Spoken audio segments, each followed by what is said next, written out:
నమస్కారం, welcome to Gandeevam the arrow of truth.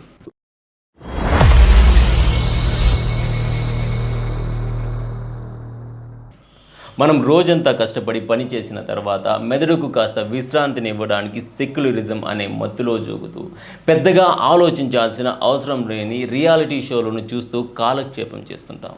ప్రతిరోజు colours TV మరియు జియో హాట్స్టార్లో ప్రసారమయ్యే ది 50 అనే కార్యక్రమం కూడా సరిగ్గా మన హిందూ యువత మెదళ్లను మొద్దుబార్చే అలాంటి ఒక మాయాజాలమే. ఇందులో ఇన్ఫ్లుయెన్సర్లు, సెలబ్రిటీలు ఏదో అభిమానుల కోసం డబ్బు గెలవడానికి రకరకాల టాస్కులు చేస్తున్నట్లు నటిస్తుంటారు. ఇది మేధోపరమైన ఉద్దీపనం కోసం చూసే కార్యక్రమం ఎంత మాత్రం కాదు. కానీ ఇలాంటి అత్యంత సాధారణమైన వినోదం ముసుగులో ఉన్న కార్యక్రమాల్లోనే మన సనాతన ధర్మంపై జరుగుతున్న సాంస్కృతిక దాడిలో ఎన్నో భయంకరమైన నిజాలు బయటపడుతున్నాయి.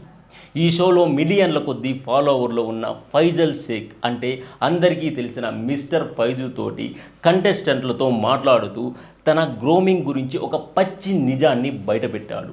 షార్ట్ వీడియో ప్లాట్ఫామ్లు వచ్చిన కొత్తలో వారు ఒప్పందం కుదుర్చుకున్న ఒక కంపెనీ వారిని తీర్చిదిద్దడానికి భారీగా పెట్టుబడి పెట్టిందని, ఎలా తినాలో, ఎలా కూర్చోవాలో, సమాజంతో ఎలా ప్రవర్తించాలో నేర్పించాయని అతను అన్నాడు. పైకి వినడానికి ఇది సాధారణ వృత్తిపరమైన శిక్షణలాగే అనిపించినా దీని వెనుక అత్యంత పగడ్బందీగా అల్లిన ఒక స్పష్టమైన మతపరమైన కోణం దాగి ఉంది. ఇక్కడ గ్రోమింగ్ అంటే కేవలం టేబుల్ మేనర్స్ నేర్చుకోవడం కాదు. అమాయకపు హిందూ యువతను ఆకర్షించడానికి, వారి మదిలో ఒక ఆదర్శవంతమైన ఇమేజ్ను ముద్రించడానికి, తద్వారా తమ మతపరమైన ఎజెండాను వారిపై రుద్దడానికి పన్నిన ఒక వ్యవస్థీకృత కుట్ర అని మనం ప్రత్యక్షంగా అర్థం చేసుకోవాలి. బాలీవుడ్ మరియు ఓటీటీ ప్లాట్ఫామ్లు ఎలాగైతే పద్ధతి ప్రకారం హిందూ విశ్వాసాలను లక్ష్యంగా చేసుకుంటున్నాయో, ఇప్పుడు ఈ సోషల్ మీడియా ఇన్ఫ్లుయెన్సర్లు కూడా అదే మతపరమైన ఎకోసిస్టంలో పావులయ్యారని డైరెక్ట్గా విశ్లేషించవచ్చు. ఫైజు మాటల్లో మనం గమనించాల్సిన అత్యంత ప్రమాదకరమైన మరియు కీలకమైన పదం మేము. అతను ఆ గ్రోమింగ్ క్లాసుల గురించి వివరిస్తున్నప్పుడు ఆ శిక్షణ కేవలం అతనికి మాత్రమే కాకుండా టీమ్ 7 అనే ఇన్ఫ్లుయెన్సర్ల బృందానికి మొత్తంగా ఇవ్వబడిందని స్పష్టమైంది. టిక్టాక్, ఇన్స్టాగ్రామ్ ద్వారా వీరంతా ఒకేసారి ఎలా పుట్టగొడుగుల్లా దూసుకొచ్చారో మనం చూసాం. ఒక బృందం మొత్తానికి అలా శిక్షణ ఇవ్వబడిందంటే మన యువతను తప్పుదోవ పట్టించడానికి, ఇలాంటి వ్యక్తులను ఆదర్శవంతులుగా తయారు చేయడానికి వెనుక ఎంతటి అదృశ్య మతపరమైన ఫండింగ్ జరుగుతుందో మనం లోతుగా విశ్లేషించాలి. ఇదంతా సోషల్ మీడియా ప్లాట్ఫామ్లను తమ గుప్పెట్లోకి తీసుకొని తమ మత వ్యాప్తిని సులభంగా చేయించుకోవడానికి జరుగుతున్న ఒక పక్కా వ్యూహం. మర్యాదగా, గౌరవంగా కనిపించేలా తీర్చిదిద్దబడిన ఈ ఇన్ఫ్లుయెన్సర్లు దానికి తమ ఆకర్షణను జోడించి హిందూ యువతను బురిడీ కొట్టిస్తున్నారు. ఈ మాయల పకీర్లను మన యువత గుడ్డిగా విశ్వసిస్తున్నారు. నమ్మేలా ఉద్దేశపూర్వకంగా తీర్చిదిద్దబడిన ఈ వ్యక్తులు తమ కమ్యూనిటీకి చెందిన మతపరమైన ఆచారాలను చాలా గొప్పగా ప్రదర్శిస్తూనే తమను ఫాలో అయ్యే ఇతర మతాల వారిపై, ముఖ్యంగా హిందువులపై తమ భావజాలాన్ని చాలా తెలివిగా రుద్దుతున్నారు. ఇది కేవలం పాపులారిటీ కోసం చేస్తున్నది కాదు. ఇది ఒక మతపరమైన సాఫ్ట్ పవర్ వ్యూహం. ఈ ఆకర్షణ వెనుక ఉన్న అసలు ఉద్దేశం మెజారిటీ సమాజం యొక్క ఆలోచన విధానాన్ని తమకు అనుకూలంగా మార్చుకోవడం మాత్రమే. హిందూ యువత ఆలోచనలను బానిసలుగా మార్చడం మరియు తమ మత ఆధిపత్యాన్ని నిశ్శబ్దంగా స్థాపించడమే అని స్పష్టమవుతుంది. ఈ మతపరమైన కుట్రను, ఈ సాంస్కృతిక విధ్వంసానికి నిలువెత్తు నిదర్శనమే ఈ షోకి సంబంధించిన మరో కంటెస్టెంట్ అద్నాన్ షేక్. ఫైజు లాగే టీమ్ 7 గ్యాంగ్ సభ్యుడైన ఇతని వెనుక ఉన్న లవ్ జిహాద్ నగ్న సత్యం ప్రతి హిందువు కళ్ళు తెరిపించాల్సిన విషయం. అతని భార్య రిద్ధి జాదవ్ ఒకప్పుడు హిందూ మహిళ మరియు ఒక ఇన్ఫ్లుయెన్సర్ కూడా.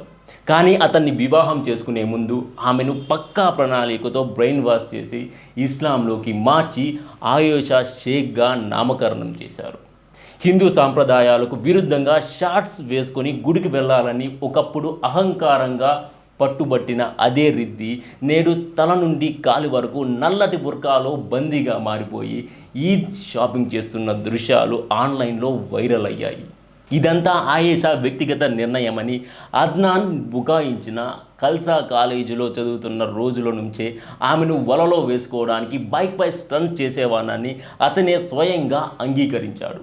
ఒక లౌకిక దేశంలో ఉంటూనే తన జీవితంలో మతానికే మొదటి స్థానం అని గర్వంగా ప్రకటించిన వాడు వివాదం చెలరేగిన తర్వాత తన మత విశ్వాసాల కారణంగానే భార్య ముఖాన్ని సోషల్ మీడియాలో చూపించడం లేదని తెగేసి చెప్పాడు వీడు. ఇక్కడ మతపరమైన కోణం ఎంత ప్రస్ఫుటంగా ఉందో మనం చూడవచ్చు. ఇదొక సిస్టమాటిక్ మత మార్పిడి కుట్ర. వ్యక్తిగత ఎంపిక, ప్రేమ అనే ముసుగుల వెనుక ఉన్న అసలు లక్ష్యం హిందూ జనాభాను తగ్గించడం, తమ మత ప్రాబల్యాన్ని పెంచుకోవడం. ఆకర్షణ, ప్రేమ అనేవి కేవలం తమ మతంలోకి వారిని లాగడానికి, దర్జాగా లవ్ జిహాద్ చేయడానికి ఉపయోగించే సాధనాలు మాత్రమే అని ఈ ఉదంతం డైరెక్ట్గా నిరూపిస్తోంది.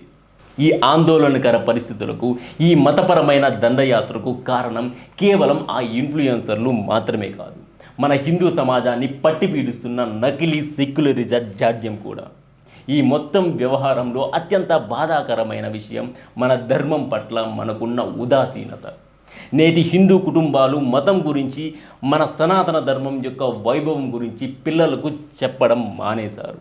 తల్లిదండ్రులు డబ్బు సంపాదించే పరుగులాటలో పడిపోయి పిల్లలకు మన సంస్కృతి గురించి నేర్పడంలో ఘోరంగా విఫలమయ్యారు. మన విశ్వాసం కేవలం పండుగలకు, మొక్కుబడి ఆచారాలకు పరిమితమైపోయింది. మన ధర్మం వెనుక ఉన్న శాస్త్రీయ, తాత్విక పునాదుల గురించి మన యువతకు కనీస అవగాహన కూడా లేదు. ఇదే సమయంలో ఇతర వర్గాలు వారు తమ మతపరమైన ఎజెండాను చాలా బలంగా, ఏమాత్రం రాజీ పడకుండా సగర్వంగా అమలు చేస్తున్నారు. వారికి తమ మతం పట్ల ఉన్న స్పష్టత, కుట్రపూరితమైన కమిట్మెంట్ మన మతంలో లోపించింది. తమ సొంత ధర్మం గురించి ఏమాత్రం తెలియని మన యువత సోషల్ మీడియాలో కనిపించే ఈ నకిలీ భావోద్వేగ సంబంధాల వలలో పడి అతి సులభంగా మతం మారుతున్నారు. ఈ ఇన్ఫ్లుయెన్సర్ల వెనుక ఉన్న మత సంస్థలు సరిగ్గా ఇదే బలహీనతను టార్గెట్ చేస్తున్నాయి. వారు ఆకర్షణీయంగా కనిపించేలా తీర్చిదిద్దిన మాయగాలను ప్రయోగిస్తూ మన వారిని మానసికంగా తమ గుప్పెట్లోకి తీసుకుంటున్నారు. ఆరాధన అనే ముసుగులో మొదలైన బంధం నమ్మకంగా మారి చివరకు ఒక హిందూ బిడ్డను వారి మతంలోకి లాగేసుకుంటోంది. మన ధర్మరక్షణ పట్ల మనం నిర్లక్ష్యంగా వ్యవహరిస్తున్నంత కాలం మన శత్రువులు తమ మతపరమైన కుట్రను ఇలా బహిరంగంగానే అమలు చేస్తూ మన సమాజాన్ని తొలుస్తూనే ఉంటారు.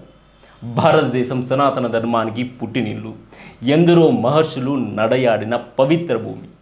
కానీ మనమెవరమో, మన మూలాలు ఏమిటో తెలుసుకోకుండా, మన శత్రువుల మతపరమైన కుట్రలను గుర్తించకుండా ఇలాంటి నకిలీ వలల్లో చిక్కుకుంటే మన సమాజ భవిష్యత్తు అంధకారమే అవుతుంది. టీవీలో వచ్చే ది 50 లాంటి షోలు కేవలం కాలక్షేపానికో, వినోదానికో కాదు, అవి మన కళ్ళ ముందు పక్కా ప్రణాళికతో జరుగుతున్న ఒక పెద్ద మతపరమైన ఎకోసిస్టమ్కు, పదునైన లవ్ జిహాద్ కుట్రకు ప్రత్యక్ష సాక్ష్యాలు. ఇన్ఫ్లుయెన్సర్ల ముసుగులో వారు ఎంత జాగ్రత్తగా మన యువతను ట్రాప్ చేస్తున్నారు, ప్రేమ అనే వల విసిరి మన ఆడబిడ్డలను ఎలా బుర్కాల్లో బంధిస్తున్నారో దీని వెనుక ఉన్న మత కరుడుగట్టినతనాన్ని మనం నేరుగా గమనించాలి. ఇది కేవలం ఫైజు లేదా ఆద్నాన్ గురించి మాత్రమే కాదు, సెక్యులర్ నిద్రలో జోగుతూ మన సంస్కృతిని, మన మనుగడను బలి చేస్తున్న ప్రతి ఒక్క హిందూ కళ్ళు తెరపించి ఆత్మవిమర్శ చేసుకోవాల్సిన అత్యవసర సమయం ఇది. వినోదం పేరుతో సోషల్ మీడియా ఇన్ఫ్లుయెన్సర్ల రూపంలో మన ఇళ్లలోకి చొరబడుతున్న ఈ మతపరమైన దాడిని మనం ఇప్పుడు ధైర్యంగా అడ్డుకోకపోతే రేపు ఏ పక్కింటి ఆడబిడ్డో రిద్దీలాగా, ఆయేషాలాగా మారి దర్శనమిచ్చే ప్రమాదం మన ముంగిట్లోనే పొంచి ఉంది. ఇకనైనా మేల్కొందాం, శత్రువుల మత కుట్రను ఛేదిద్దాం, మన సనాతన ధర్మాన్ని రక్షించుకుందాం, మన యువతకు మన సంస్కృతి గొప్పతనాన్ని నూరిపోద్దాం. ధర్మో రక్షితి రక్షిత. ఈ వీడియో మీద మీ అభిప్రాయాలను కామెంట్ రూపంలో తెలియజేయండి. ఈ వీడియో కనుక నచ్చినట్టయితే లైక్ చేయండి, షేర్ చేయండి. కానీ సబ్స్క్రైబ్ చేయడం మాత్రం మర్చిపోవద్దండి. జాతీయవాద గళాన్ని సపోర్ట్ చేయండి. జై హింద్, భారత్ మాతాకి జై.